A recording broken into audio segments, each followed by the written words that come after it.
There is a very small fish that is in the habit of living among the rocks and is known as the Echinais. It is believed that when this has attached itself to the keel of a ship, its progress is impeded, and that it is from this circumstance that it takes its name. For this reason also, it has a disgraceful repute as being employed in love philters, and for the purpose of retarding judgments and legal proceedings. Evil properties which are only compensated by a single merit that it possesses.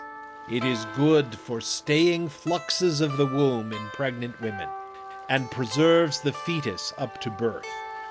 It is never used, however, for food. Aristotle is of the opinion that this fish has feet, so strong is the resemblance, by reason of the form and position of the fins. Mucianus speaks of a murex of larger size than the purple, with a head that is neither rough nor round, and the shell of which is single and falls in folds on either side. He tells us also that some of these creatures once attached themselves to a ship freighted with children of noble birth, who were being sent by Periander for the purpose of... What is up with the mountain? What is that? Such a strange cloud. What is going on with it? Speak the charm of nature. There will come a time on the planet Earth when science and technology will be long forgotten. When wizards will rule the world. This is the Arnemancy Podcast. The world is weirder than we know. Join your host, Reverend Eric, and his diverse array of amazing guests in an exploration of tarot, magic, the occult, and the history of Western esotericism. The Arnemancy Podcast exists thanks to the support of generous listeners like you. Please consider supporting this podcast for as little as $1 a month at patreon.com/Arnemancy.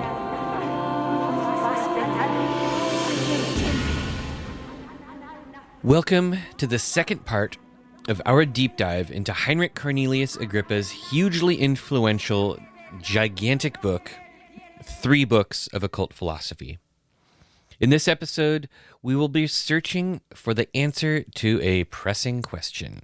How did Agrippa manage to write such an enormous book before he even turned 25? Thanks to Eric Purdue's long work on his translation of the book, which was published in 2021 by Inner Traditions, we have a pretty good answer. Plagiarism. Agrippa used materials from over 200 sources to compile and assemble occult philosophy. In many cases, he simply lifted complete passages from some of these sources. However, in spite of the rampant plagiarism in the text, Agrippa was somehow able to assemble quotes and passages from all of these sources, some of them quite mundane, to put forth an argument for his own definition of an occult philosophy that has proven to be both remarkable and influential. Plagiarism might seem like a damning accusation against Agrippa's work, but we need to look at it in a historical context. Throughout much of literary history, plagiarism was often just a normal part of writing. Sources were rare and unavailable, and in many cases, ancient texts are only available today because they were so heavily plagiarized. It seems like it wasn't until the 17th century that English writers started to get really worked up about plagiarism, and even then, it was not a universally condemned practice, as we will see later. In this episode, we will be discussing a few of Agrippa's sources in an attempt to better understand the materials he was working with. In fact, some of his more important sources may have also been compiled through historic acts of plagiarism, which can make tracing some concepts back to their origins very tricky. Looking at the broader scope of occult philosophy's history, we should also remember that in the early 19th century, almost all of Agrippa's book was plagiarized by Francis Barrett to create his massive magical tome, the Magus, or Celestial Intelligencer. which is a pretty badass name, you have to admit. The story of this book is also an excellent one, and I explored it in a previous podcast episode with R.A. Priddle. You can find a link to that episode in the show notes.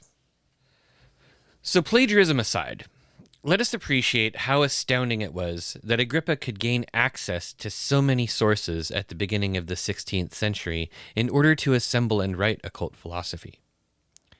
We now know that Agrippa had developed a group of friends and associates who discussed occult matters and probably helped him research topics and assemble sources. I asked Eric Purdue about Agrippa's secret circle of friends and how they probably helped him assemble occult philosophy. Agrippa was a member of a loose fraternity of enthusiasts. It's not really clear. I mean, there are some blog posts out there that have some theories on what the members were, but it was a fairly loose group. Although Agrippa seems to have been one of the younger people, but at the same time, there's some indications that he was the one who vetted the membership. And I think a lot of this happened when he was in Paris. Some of them were definitely German, but I don't think all of them were. It's a secret, right? But anyway, they were enthusiasts, so I can only theorize. But I think it's probably correct that they shared notes. They probably shared each other's collections, where they had it. And so he compiled, the original 3 books is relatively close to the final version, except much shorter. And, the orders changed around a bit. But I think that this just came from him being a lifelong student of this. I mean, he started pretty young. And B, he had friends that were able to feed him information. We don't really know, if all these sources were books that he had. I mean, some of them I'm positive he didn't have. There are a few sources that are pretty piecemeal. So those I can imagine being from notes. What's amazing to me is his organization, though. I mean, this book is compiled from roughly 200 sources, and people often deride the book for being, for him being a plagiarist. And, and just imagine compiling a book from quotes from 200 other books, and at the same time doing this in a way to frame your own argument is amazing to me. We discussed a little bit about Agrippa's life in the last episode, but now we have to get into exactly where all of these magical friends of his came from. So Agrippa studied at the University of Cologne from 1499 to 1502, and in 1502 he received his Magister Artium, or Master of the Arts. He was only 16. I honestly do not know if this means that Agrippa was some sort of Renaissance Doogie Howser, or if it was common for people to get their MAs at such a young age in that era. Shortly after that, in 1507, he began his studies in Paris, where he became part of this secret circle of contacts that we were just talking about. I asked Douglas Batchelor of the What Magic Is This podcast about Agrippa's secret circle, and this is what he had to say. There's this idea that it is talked about in a lot of biographies, particularly ones that are in German, about this group of people that would help him find information that he would later use to synthesize his model that would go into 3 books of occult philosophy. And it sounds like, from what we can see, again, I haven't read these letters, but it sounds like they all saw something special in Agrippa and decided that Agrippa would be the one who would have final cut as to what information would go in there.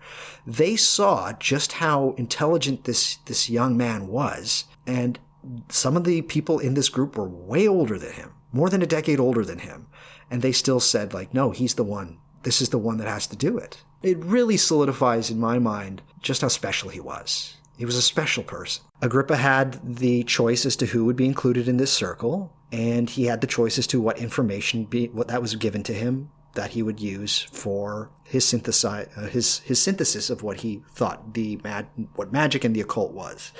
So yeah, it's very odd that more hasn't been written about this. That was the very first bit of that. That was when he was 24. When did he start this circle, or who decided to start it, and who made him boss, right? From what we understand, some of these people were in Catalonia, and they had a lot of access to a lot of the information from the fall of Toledo and whatnot. That wonderful Arab information that was probably also fairly Neoplatonic as well. So that information would have to take time to get to Agrippa. It's really crazy to think about. People sought him out, and that's the other thing. People sought out his counsel. He did have students. He was a figure, and then the last 5 years of his life, from what we understand, he just said, enough, and I don't want to be a figure. And the last 5 years of his life, we have nothing but the stories that came after him of his dog. Okay, don't worry. You will hear more about Agrippa's dog later in this series. So Agrippa was a prolific letter writer, and he kept an archive of his correspondence. In 1580, about 45 years after Agrippa's death, a collection of his letters was published. Though the contents of these letters have yet to be deeply explored by modern scholarship, Frater Acker has managed to compile a list of probable members of Agrippa's secret circle. I didn't really recognize any of the names on the list, and you probably won't recognize any of the names either, but here's a selection. Please excuse my horrible pronunciation. Germain de Brie, Charles de Boule, Charles de Foucard, Symphorien Champierre, Germain de Ganay, Geoffroy Brulart, Jean Pereal. Frater Acker explains that candidates to join the secret group had to be examined and vetted by multiple existing members. These candidates needed to be free men, and they had to show the required scope of mind and intent. Only those who were intelligent, educated, and curious could become part of the secret circle. Finally, the candidate had to be willing to swear to the circle's rules. Only if they met all of these requirements were they allowed to join what Frater Acker calls the Agrippian circle. This set of requirements, including the oath, reminded me of the initiatory requirements of a popular and well-known secret society, which leads me to a curious aside. Over 300 years after Occult Philosophy was published, another massive and remarkable tome appeared. This book was nearly as large as Occult Philosophy, and while probably not as influential, still managed to make a very large impact. Like its predecessor, it is primarily a composition of dozens of other works, what we would call plagiarism today. Also like its predecessor, it appears to contain esoteric and occult secrets of its own. The book in question is Morals and Dogma of the Ancient and Accepted Scottish Rite of Freemasonry by Albert Pike. Here's what Pike had to say about this book as he was compiling it, or he wrote this and referred to himself in the third person. In preparing this work, the Grand Commander, who has been about equally author and compiler, since he has extracted quite half its contents from the works of the best writers and most philosophic or eloquent thinkers. Perhaps it would have been less better and more acceptable if he had extracted more and written less. Still, perhaps half of it is his own, and in incorporating here the thoughts and words of others, he has continually changed and added to the language, often intermingling in the same sentences his own words with theirs. It not being intended for the world at large, he has felt at liberty to make, from all accessible sources, a compendium of the morals and dogma of the Rite. He claims, therefore, little of the merit of authorship, and has not cared to distinguish his own from that which he has taken from other sources, being quite willing that every portion of the book, in turn, may be regarded as borrowed from some old and better writer. Amazingly, though morals and dogma and occult philosophy cover some of the same subjects, there is pretty much no overlap in the sources used. In 2012, a new edition of Morals and Dogma was released, including the exhaustive research of Arturo de Hoyos, who managed to track down all of the sources that Albert Pike used when compiling and writing this book. It is fascinating. He added nearly 300 pages of footnotes and documented some very, very strange sources. Some of them were already known to people, and some of them were new. Two that really stood out to me, or three that really stood out to me, were Cabala Denudata by Christian Nor von Rosenroth, which is a partial Latin translation of the Zohar, and two books by famous 19th century magician Eliphas Levi, History of Magic and Transcendental Magic. Now, of course, none of these volumes would have been available to Agrippa at the beginning of the 16th century. It is really interesting to notice that both Albert Pike and Heinrich Cornelius Agrippa make mention of Hermes Trismegistus. If you wish to learn more about this new edition of Morals and Dogma that came out in 2012, I have a feature-length review that was published in the winter 2012 issue of Philalethes. This can be very difficult to track down, but if you really would like to read it, get a hold of me and I will help you get a copy. What were Agrippa's sources? Earlier, we heard Eric Purdue mention that Agrippa used over 200 sources to build occult philosophy. This begs the question, how much of this book was original, and how much was compiled from these sources? I asked Eric how much of this book is lifted directly from other sources, and he replied, I would guess probably about 95%.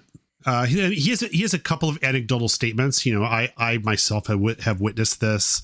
I myself have learned to do this, that kind of thing. The incense recipes are original, or at least we can't find the source. But for the most part, it's almost all quotes, you know, pieced together William Burroughs style.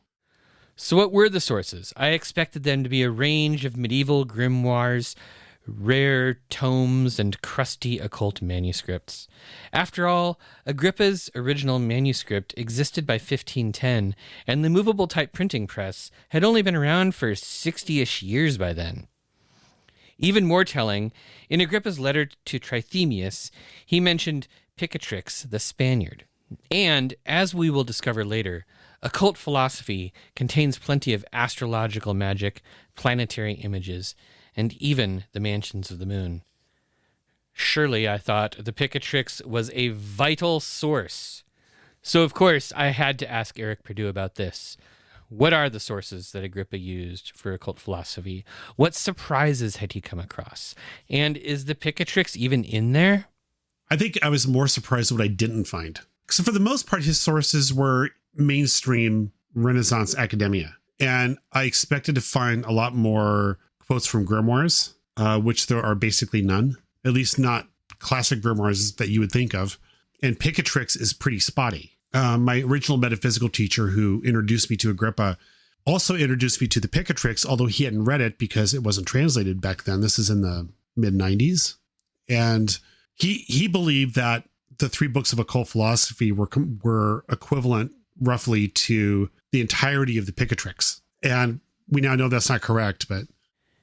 Mainstream Renaissance academia. How could such mundane books be used to craft a definition of magic and the occult that would shape all of Western esotericism? In his introduction to his translation, Eric discusses some other surprises about Agrippa's sources. For instance, while Agrippa quotes liberally from both the Bible and Plato, it seems as though he's not quoting directly from either of those sources. His Plato quotes are filtered through the works of Pico della Mirandola and a book called De Harmonia Mundi Totius by Francesco Giorgio. It seems that even his Bible quotes come from secondary sources, in spite of his certain access to, or even ownership of, a Bible. As you read occult philosophy, which I hope you do as you go through these episodes, I believe that it is important to understand a little bit about the sources Agrippa used. Yes, some of them may be pedestrian, but they are almost all very unfamiliar to modern students and readers. Now, I don't think you need to read Agrippa's sources in order to enjoy and learn from occult philosophy. However, it should help you keep Agrippa in context if you understand some of the material he borrowed from. So, in this episode, I will be picking out a few sources in particular that I believe bear special attention. First, we will discuss the works of Johannes Trithemius, the abbot we spent time with last episode. After that, we will discuss the massive tome Natural History by the Roman writer Pliny the Elder. And finally, we shall discuss Johann Reuchlin and his early works on Christian Kabbalah. So what about Johannes Trithemius, the abbot of St. James of Würzburg, who featured so prominently in our introductory episode? Surprisingly, aside from the letters back and forth between Agrippa and Trithemius in the introduction to occult philosophy, the abbot does not appear to have made a huge influence on the contents of the book. One passage, however, comes from Trithemius or is inspired by his work and seems to promise a wonderful magical power. And hence it is possible naturally, and far from all manner of superstition, no other spirit coming between, that a man should be able in a very time to signify his mind unto another man, abiding at a very long and unknown distance from him, although he cannot precisely give an estimate of the time when it is, yet of necessity it must be within 24 hours. And I myself know how to do it, and have often done it. The same also in time past did Abbot Trithemius both know and do. This passage from Agrippa seems to be referring to Trithemius's book on hidden writing and demonology, the so-called Steganographia. This incredible book we will discuss further in a future episode. One other important and interesting piece that Agrippa copied from Trithemius is the alphabet, the magical alphabet of Anorius of Thebes. Now, in Book 3, Chapter 29, Agrippa credits this alphabet to Peter de Abano.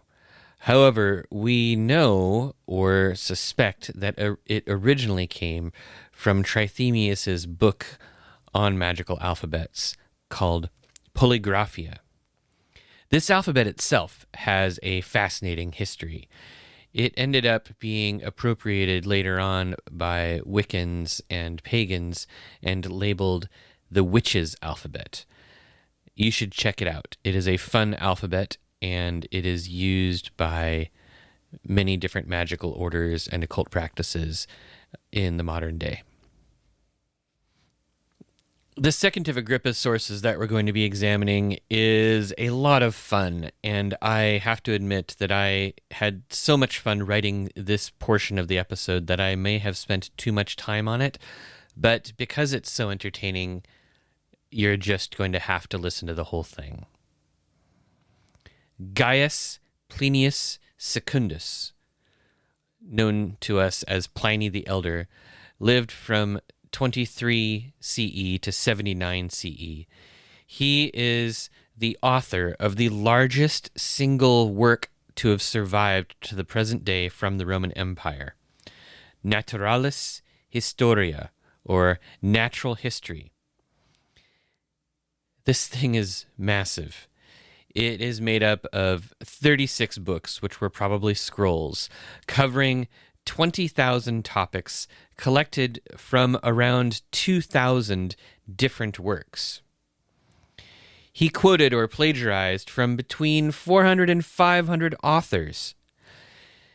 In fact, we have this quote about Pliny the Elder from one of the existing English translations.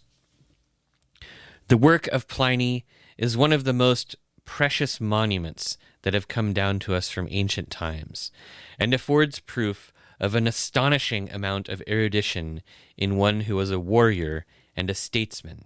The plan proposed by the writer is of immense extent.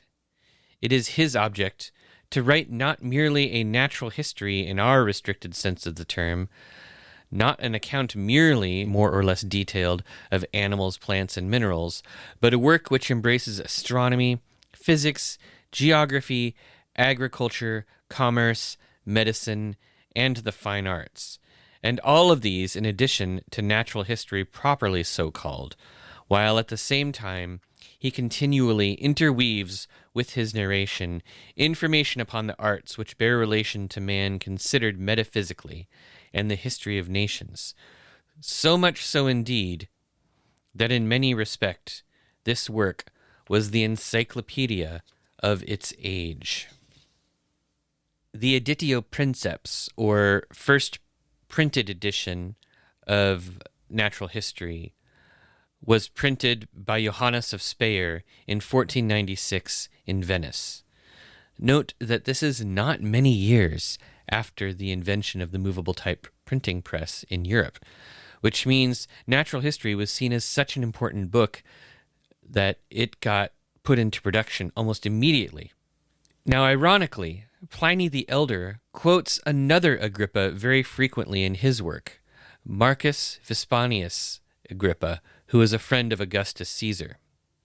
This means that if you were out there and your name is Pliny, it is now your job to write a plagiarized book that quotes frequently from Agrippa, quoting from Pliny, quoting from Agrippa.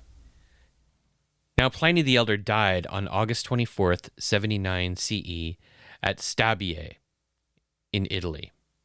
He was killed by a pyroclastic cloud from the eruption of Mount Vesuvius, the same eruption that destroyed Pompeii and Herculaneum.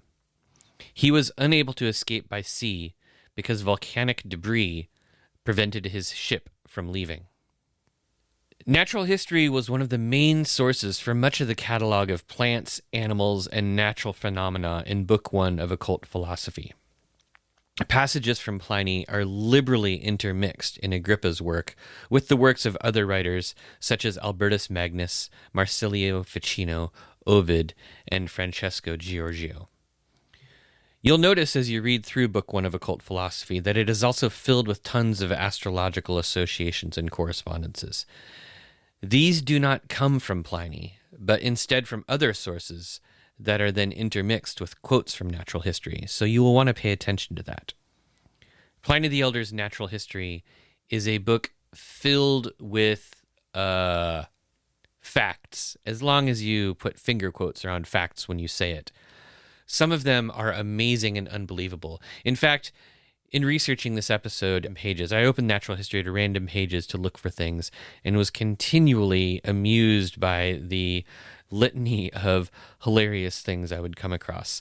So I'm going to read a few of them to you. First, mares, that is, female horses, in Lusitania can become impregnated by turning their faces toward the west wind. The horses produced in such a manner, in such a pregnancy, are among the fastest in the world, but they only live for 3 years. Second, the Pegasus is most definitely a type of bird. Mice can become pregnant while still in the womb. Turnips are an excellent remedy for poison. And finally, this is one of my most favorite facts, and one that I was excited to pass along to a friend of mine who suffers from this issue. If you eat dew-covered cherries early in the morning, pits and all, your bowels will have such explosive explosions that it will cure gout in your feet. Pliny the Elder also wrote about magic. In the sense natural history was such an important source for occult philosophy, I think it's important for us to look at what Pliny said about magic. We can then be better informed when we talk about Agrippa's definition of magic that he comes up with.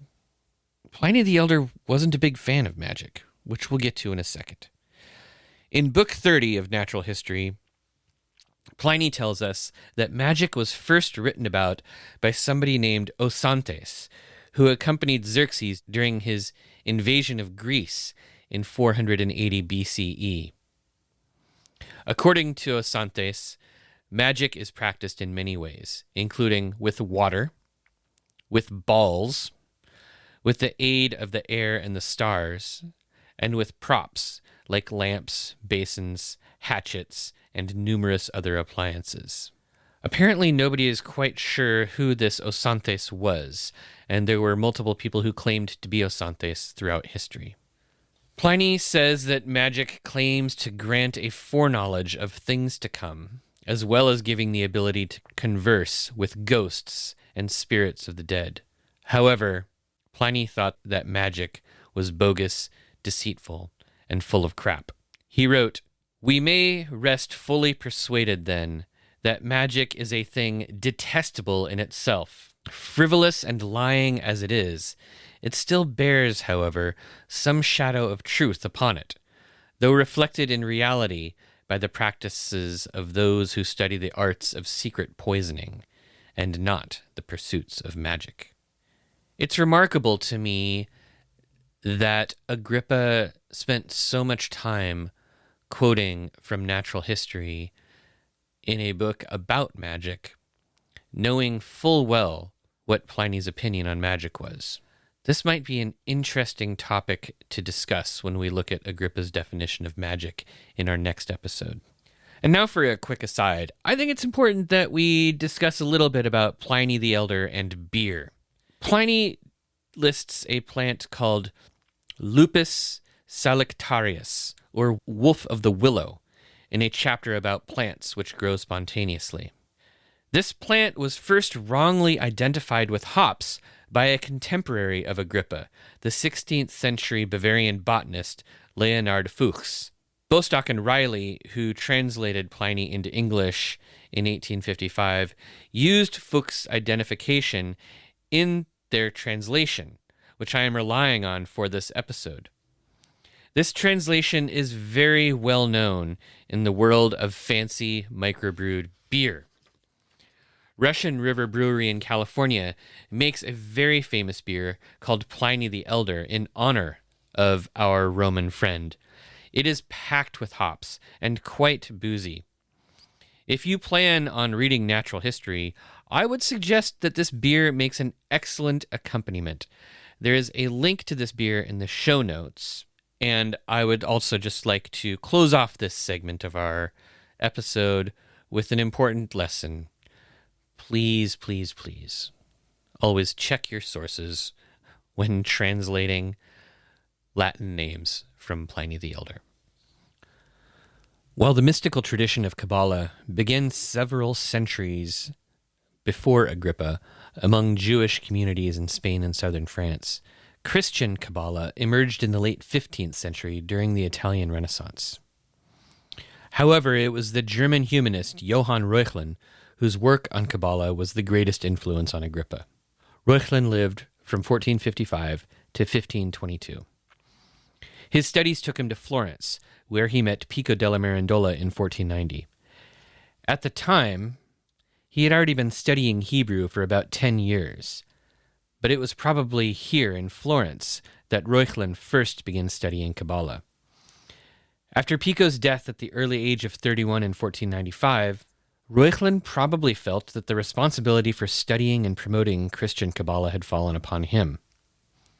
Also in that year, Reuchlin published his first book on Christian Kabbalah, De Verbo Mirifico.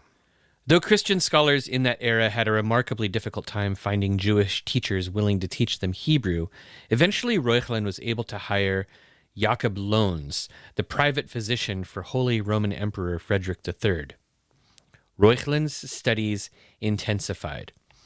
By 1508, his proficiency in Hebrew, Latin, and Greek was so great and renowned that he was called a trilingual miracle.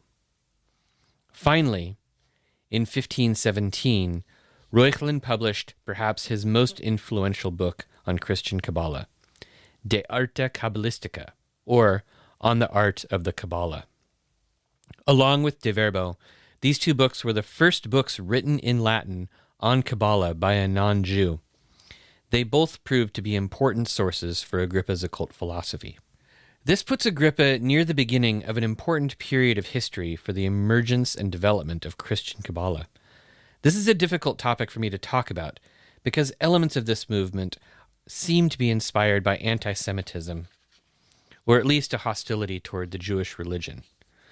We will spend some time exploring both Reuchlin's and Agrippa's places in this important movement later in this series of episodes. On the Art of the Kabbalah is presented as a dialogue between three people: Philolaus, a Pythagorean, Moranus, a Christian, and Simon, a Jewish Kabbalist. They meet in Frankfurt at Simon's house and have a long, mystical conversation. The book draws primarily from the contents of just one important document, Codex Halberstam 444. Certain important and enduring Kabbalistic techniques found in Agrippa's occult philosophy were originally inspired by Reuchlin's work, including the Kabbalah of 9 Vaults, or Ike Bakar method, and certain types of angel magic. Okay, in this episode, we took a look at Agrippa's sources for 3 books of occult philosophy, including a look at his mysterious secret society of occult scholars, his friendship with Johannes Trithemius, and the works of Pliny the Elder and Johann Reuchlin. However, we have to remember that Agrippa collected materials from over 200 sources for occult philosophy. We have not even scratched the surface of this massive collection. Unfortunately, we will not have time to explore all of these sources, because in the next episode, we will begin to explore some of the key topics in this book, beginning by answering that vital question: what is magic? This series of episodes about occult philosophy will most likely continue until summer. My Patreon supporters will be receiving each episode a week before the rest of the world, along with bonus materials such as full interviews, a glimpse at works in progress, and the opportunity to suggest further topics for our Agrippa deep dive. If you enjoy these episodes and want to help support their development, you can help out in a number of ways. First, share this podcast with a friend. Let your weird wizard buddies and witch pals know that we have embarked on this journey and that they are welcome and encouraged to join us. And if you want to contribute monetarily, you can go to arnemancy.com/support and find a number of options. Until next time, my friends, keep reading books, keep being weird, and keep doing magic.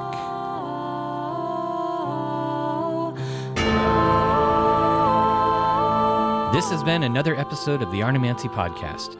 Thank you for joining me. I have been your host, Reverend Eric. You can find Arnemancy online at arnemancy.com, and you can subscribe to this podcast anywhere podcasts are found. If you like what you hear, please consider supporting the Arnemancy Project for as little as $1 a month at patreon.com/arnemancy.